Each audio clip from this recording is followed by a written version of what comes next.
おはようございます。さあ昨日はですね、動画を消した後いろいろ作業したんですが、まず当初ウェイトが軽くなってボンネットのトーションバー的なのはつけれないはずだったのですが、この30くんのこのドアじゃねえわ、ボンネットヒンジ的なのはまああんな形状なんでガタがめっちゃあるんですよ。閉めた時のこの上下のガタがめっちゃあるんですよ。でトーションバー的なのがつかんとすげえガタガタなんですよね。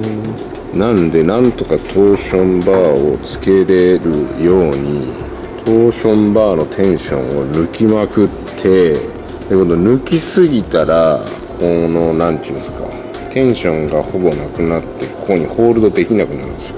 なんで落ちないようにタイラップで止めて程よいテンションがかかるように調整したらこれぐらいだといい感じ。でもこれぐらいまでしか上がらない。逆に上げすぎるとちょっと下がる方向に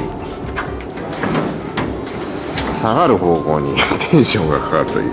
ただもうウェイトが軽すぎてこれぐらいしか無理やな。上まで上がるようにテンションかけたらもうカーボンボンネッチが折れそうになる。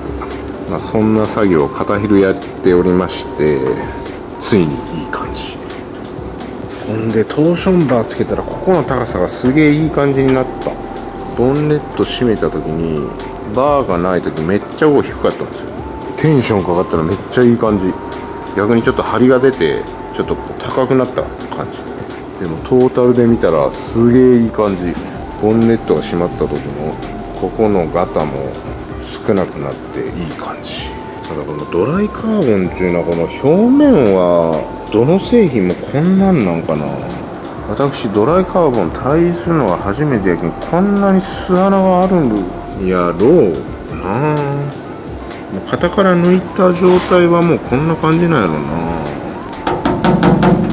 これを全部クリアで埋めるの？これ全部クリアで埋めてんやろか。透明の樹脂で一回埋めた方がいい気がするんだけどな。ちょっと誰かに聞いてみような。ちゅうわけでボンネットを止めるジャキン、こんなん初めて見た。最近のボンピンはおしゃれですね。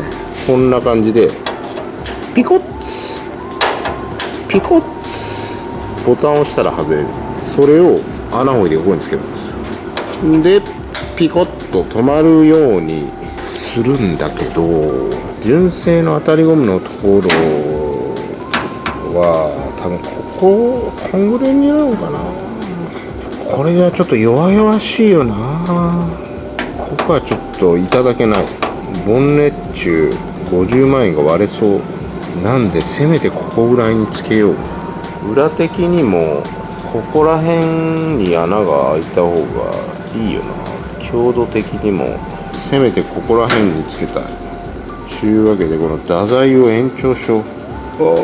また溶接せなわりけどちょっと弱々しいのが嫌なんで、ここら辺に穴ほぐか。50万円に穴ほぐのは緊張するなこら。という感じで今日はやっていこう。とりあえずボンネッチの世話が終わってからいろんなとこの世話をまたしようかな。ドアの下の方もぶったたかんところは面が合わんな。ここの収まりは当然ドアと面じゃねえとかいいんだよな。面までこれ曲げた方がいいよな。これでもだいぶ叩いたけどフェンダー単体で見た時におかしくならんのかな。カールパネルのここも引きいいな。前の方はいい。メタルの時に全部するのが本当なんだけど、段取り的にちょっとあれやったな。頑張ろう。